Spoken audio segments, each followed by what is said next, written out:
Hello, brothers, and welcome to Makai-World Reviews. This is episode number 81, and I'm, of course, the Tony Makai, Master of Minds and Men.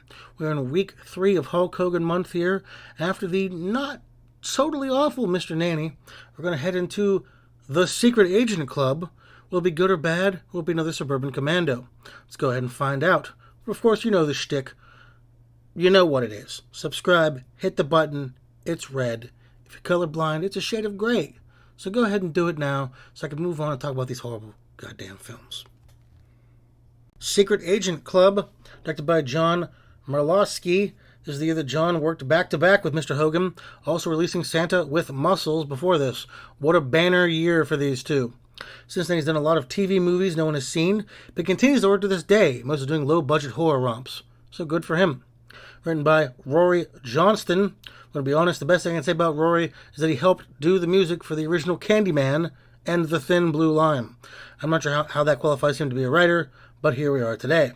Starring Hulk Hogan, one of the most important and prominent figures in pro wrestling history, bigger than life, but certainly not bigger than a recorded phone conversation gone awry, spending the long month looking at some of his greatest hits and misses, and ironically, they are both the same thing. It's nice to see wrestlers be competent in acting, some of them, nowadays, because I'm fairly certain Hogan set the industry back in Hollywood's eyes for at least a decade. Jack Nance is also in this, so Jack's barely in this, okay. I don't care. I love Jax. He was Henry in Eraserhead. He was Pete Martell in Twin Peaks. If you can't tell, he's worked a lot with David Lynch, one of my favorite directors. Among those, as I mentioned, he was also in Wild at Heart's Blue Velvet. Sadly, we lost Jack some years ago after a ballroom brawl. He was apparently a legendary brawler, but not quite legendary enough. Rest in peace, Jack. Release date for this was August 16th, 1996. What came out the same week? The Fan. You know what's a genre we don't hear about anymore? Baseball thriller horrors. Where Robert De Niro is a super fan of baseball player Wesley Snipes and terrorizes him. That's the film. Could be worse, honestly. And Bordello of Blood, the weakest of the two Tales from the Crypt movies, with Demon Might being so much better, but it's fine. It stars Dennis Miller, dealing with some prostitute vampires, has a bunch of very beautiful women, and Corey Feldman. It's fine. Moving on to the film, we meet Ray, secret agent, played by the Hulkster, and the first 20 minutes are him doing a James Bond-esque opening, where Eve and her henchman Rex are auctioning off a super special ray gun to the highest evil bidder. He, of course, takes out a bunch of bad guys and gets the ray gun riding off into the night. Of course, Ray's regular job is that of a nerdy, clumsy, unassuming toy store owner, who's also 6'6" and made of solid muscles, so whatever.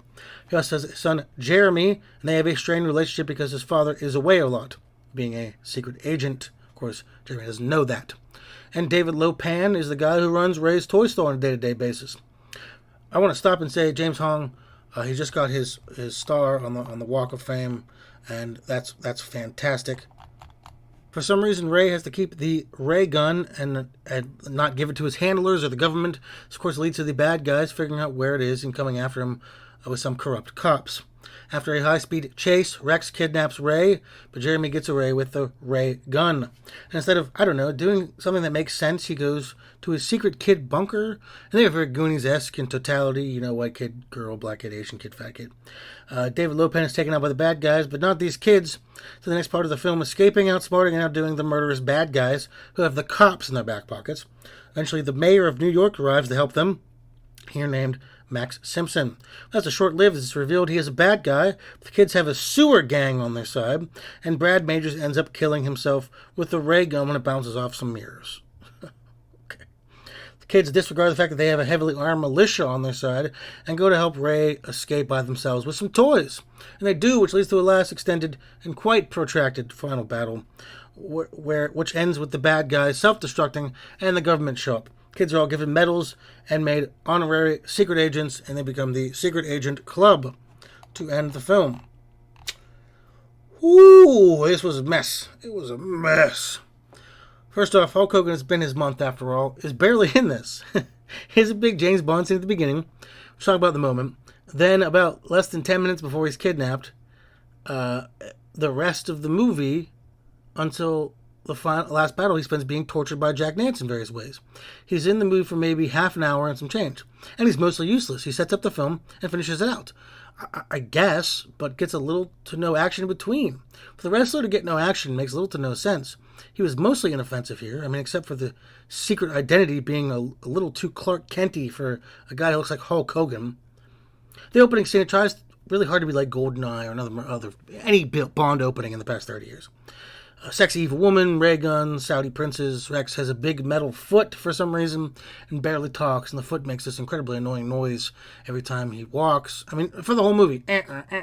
But it was tepid. It tried, but it was bad. Rex, I love Bull from Night Court. But he's doing his two-faced voice when he talks. He's useless. He gets beat up in the beginning by Ray and seemingly killed by a sewer gang. We need to talk about that. And then he's fine and then killed. Not to mention, they want this ray gun, but it has a self-destruct thing on it, which kills them. Then give them it, because obviously there's a giant flaw in it that will kill them anyways. It makes no sense. The sewer gang. It's kind of hinted a member of the gangs related to the black kid, which is strange. But they help them and get Rex away from him. Then instead of holding Rex hostage or killing him like Max got killed, they do nothing. We see Rex later with a bandage on his nose. That's it. And the kids leave there and go, we can't trust anybody. It's the next scene. After the sewer gang scene, they walk out and they go, we can't trust anybody. What? Why? You just trusted a sewer gang and they helped you. What are you talking about? I hate the kids. It feels like they're trying to be the Goonies. With the traps and the outsmarting people. I hate the kids outsmarting murderous adults. It works in the Goonies because those guys are dealing with idiots. But this was an entire, militia. Commando had less of a militia from Arnold to deal with. And these kids just strolled up. And they also play the virtual boy in their little shack, which shows how much they suck. That right there just proves it. Also, in the ending moments when they use a slip and slide to escape from the bad guys, which happens, the Asian kid yells "Banzai!" Jesus Christ. Son is the worst. Jeremy, I hate his face. It's 2 movies in a row. Not in a row. Yeah, it is. 2 movies in a row that I hate the kid's face. He looks like a blowfish, slack-jawed and annoying. Going back to the weapon for a moment, why did Ray have to keep it? Why was it not dropped off to the CIA or whoever he works for before he went home? How is it safer to keep with an agent who has a family and a secret identity, not to put into government care? What sense does that make? Jack Nance and James Hong were really wasting this movie, given such little parts. Should have been about James Hong having to save Ray, and not the kids, leading to the Jack Nance-James Hong fight we've all been clamoring for all these years. And we're never going to get it, because Jack's passed. The soundtrack on this, comparable to Cinemax softcore pornography from the 90s. Bad, does nothing for the film, sounds overly generic, and nothing stands out, even slightly, as being worthy to talk about. Overall, I thought maybe I went too easy on Mr. Nanny. Then I watched this, and by comparison, that film is leagues better. Leagues. This was off. Everything felt like it was rewritten over and over until we got the most sterilized, bland, meandering film.